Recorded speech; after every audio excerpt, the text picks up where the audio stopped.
Olá, pessoal!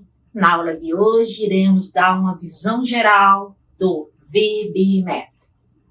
Sabemos que para trabalharmos com o indivíduo com base na análise do comportamento, seja ele sujeito com autismo ou com algum outro transtorno, precisamos de dados. Nada é especulado. Para medirmos esses dados, precisamos de protocolos de avaliações. Um desses protocolos é o VB-MAP, e é sobre esse protocolo que falaremos na aula de hoje.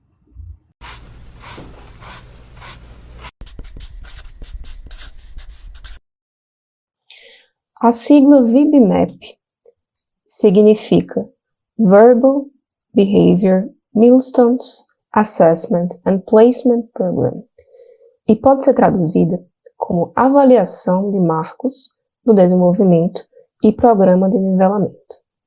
O VB-MAP é um protocolo de avaliação utilizado para o autismo e outros déficits. É importante destacar que ele não é um teste, é um protocolo. Isso significa que o VB-MAP não vai fazer um diagnóstico, mas sim um levantamento do repertório comportamental, ou seja, das habilidades que a criança possui e das que ela não possui. Esse protocolo se baseia em duas principais áreas, a teoria do comportamento verbal e a análise do comportamento aplicado. O pai da análise do comportamento e, consequentemente, fundador dessas duas principais áreas foi o B.F. Skinner, que em 1957 lançou um livro chamado Comportamento Verbal. Ele analisou a linguagem como um comportamento aprendido. Entende-se que comportamento é tudo o que fazemos, como andar, falar, comer, etc. Logo, de acordo com a sua visão, a linguagem vai muito além da fala. E da mesma forma que qualquer comportamento pode ser aprendido, a fala também pode ser aprendida. Dentro da teoria do comportamento verbal, Skinner analisou a importância do ouvir na comunicação, já que nem sempre quando você aprende a falar, você aprende a ser um bom ouvinte. E analisou também a importância da função em relação à forma. Ou seja, não basta analisar a linguagem a partir da sua estruturação de vocabulário, gramática, mas deve-se ter em mente também o que causou o comportamento verbal. Por exemplo, por que o bebê chora? Qual a função do choro? Nessa teoria também se destaca os operantes verbais elementares, que serão bastante utilizados no VB-MAP. São eles o mando, o tato, o intraverbal, o ecoico, o transcritivo e a cópia de texto. Skinner sugere que tanto o falante quanto o ouvinte tenham esses comportamentos. De forma simplificada, o mando é a habilidade de pedir itens de preferência. Por exemplo, quando a criança quer comunicar que quer chocolate, de forma espontânea e autônoma.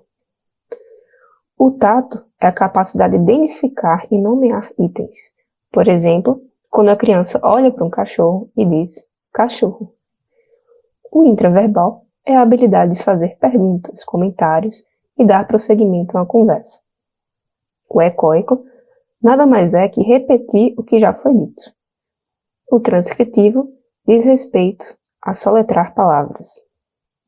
E a cópia de texto, como o próprio nome já diz, é observar uma frase ou um texto e fazer uma cópia fiel dele. A segunda área é a de análise do comportamento aplicado. Apenas para se ter uma ideia, a ACA é a aplicação da ciência comportamental de Skinner. É uma ciência cujas intervenções se baseiam na análise do comportamento e nos seus princípios para tornar os comportamentos dos indivíduos mais relevantes socialmente. Assim, ensinam-se habilidades que fazem diferença na vida das pessoas para viver em sociedade. Agora que temos a noção básica das duas principais áreas em que o VB-MAP se baseia, tanto a teoria do comportamento verbal quanto a análise do comportamento aplicado, podemos explicar cada componente desse protocolo. São eles: a avaliação de marcos, a avaliação de barreiras, a avaliação de transição, a análise de tarefas e as habilidades do plano educacional individualizado. A avaliação de marcos é uma avaliação para ver em que ponto a criança se encontra em relação a uma criança de desenvolvimento típico. Então, com base nos protocolos, eu vejo em que nível de desenvolvimento a criança está em determinado momento de aprendizagem. Nessa avaliação existem 3 níveis. O nível 1 é de 0 a 18 meses, ou seja, de 0 a 1 ano e meio. O nível 2 é de 18 a 30 meses, ou seja, 1 ano e meio a 2 anos e meio. O nível 3, de 30 a 48 meses, ou seja, de 2 anos e meio a 4 anos. Isso significa que eu só posso realizar o protocolo de uma criança até 4 anos de idade? Não quer dizer isso. Uma criança pode ter, por exemplo, 6 anos, mas apresentar um marco de 24 meses, ou seja, de 2 anos. Portanto, está no nível 2. Então, a ideia é comparar a idade de uma criança de desenvolvimento típico e não levar em consideração a idade cronológica real da criança.